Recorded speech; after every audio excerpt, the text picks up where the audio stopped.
झालेली आहे। या 8 तासामध्ये अनेक प्रश्न विचारले गेलेले आहेत। किती प्रश्नांचा नेमके तुम्ही काय नेमकं उत्तर दिले? खरं तर जेव्हा जेव्हा चौकशीला बोलवलं त्यावेळेस आम्ही उपस्थित राहिलेलो आहे। या अगोदर अनेक बातम्यांचा विपर्यास केला गेलेला आहे, चुकीच्या बातम्या पसरवल्यात, ते मला आवर्जून सांगायचंय। ज्यावेळेस मला आणि माझ्या फॅमिलीला बोलवलं गेलं, अगदी किंबहुना शिर्डी पोलीस स्टेशनमध्ये माझी बहीण आणि पुतण्या आम्ही सोशल मीडियाच्या माध्यमातून बातमी पाहिली आणि नोटीस मिळण्यापूर्वी 3 दिवस अगोदर गेलो होतो आणि पूर्णपणे सहकार्य आम्ही या तपास यंत्रणेला केलेलं आहे। मीनाक्षी, आवर्जून सांगायचं म्हणजे ही 11 ते 7 वाजेपर्यंतची ही वेळ आहे। याच्यामध्ये 4-4.5 तासाची चौकशी झाली।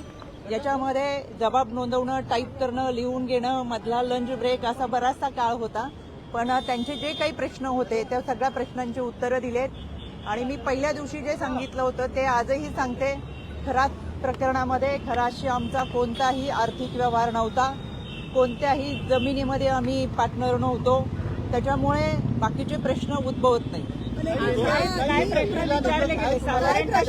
विचारले गेले होते, काय नेमके प्रश्न विचारले गेले होते? मला असं वाटतं सगळ्याच अहवालामध्ये जे काही पुढे तपास होईल त्या तपासामध्ये काय प्रश्न होते हे समोर येतील। खरं तर आर्थिक व्यवहाराच्या संदर्भातच प्रश्न होते, पण आर्थिक व्यवहारच कुठं नसल्यामुळे त्यांना काही बाकीचे प्रश्न उद्भवले नाही। एसआयटी आणि ईडीचे प्रश्न काही सेम होते का? असं काही एसआयटीचे प्रश्न वेगळे होते, ईडीचे प्रश्न वेगळे होते आणि या तपासाला त्यांना उत्तम प्रकारे आम्ही सहकार्य केले। इथून पुढेही कधी त्यांना सहकार्य लागलं आता अजून तसं काही सांगितलेलं नाही। प्रतिभाताई आणि त्यांच्या मुलाचा देखील यामध्ये ईडीची चौकशी झालेली आहे।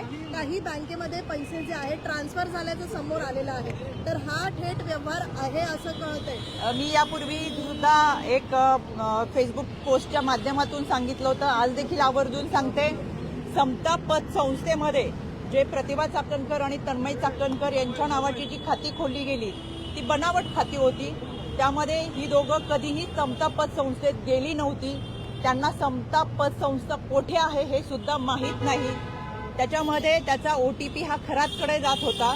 त्या ठिकाणी या दोघांच्या सुद्धा या खात्यामध्ये कुठेही सह्या नव्हत्या आणि केवळ या दोघांचीच नाही तर जवळजवळ माझ्या माहितीप्रमाणे 125 ते 150 लोकांची बनावट खाती काढलेली आहेत।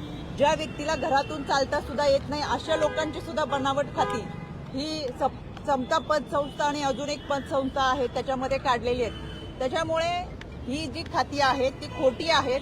आमचा कोणताही आर्थिक व्यवहार हा खराशी संबंधित नाही आणि कोणताही जमिनीचा व्यवहार।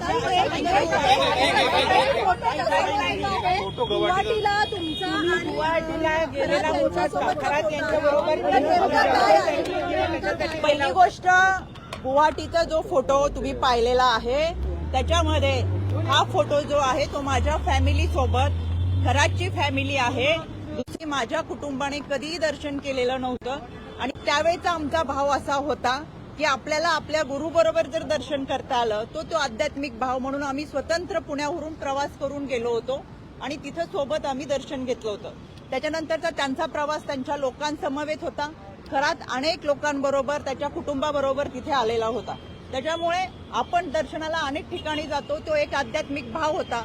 17 तारखेला अरेस्ट केल्यानंतर लक्षात आलं की तो आरोपी आहे। तोपर्यंत खरं तर आपण पाहताय अनेक क्षेत्रातील अनेक मान्यवर हे त्याला गुरु मानत होते, दर्शनासाठी जात होते। तीच आमची भावना होती आणि एक प्रामाणिक श्रद्धा आम्ही ठेवली होती। त्याच्यामुळे साहजिक तो एक श्रद्धेचा भाग होता।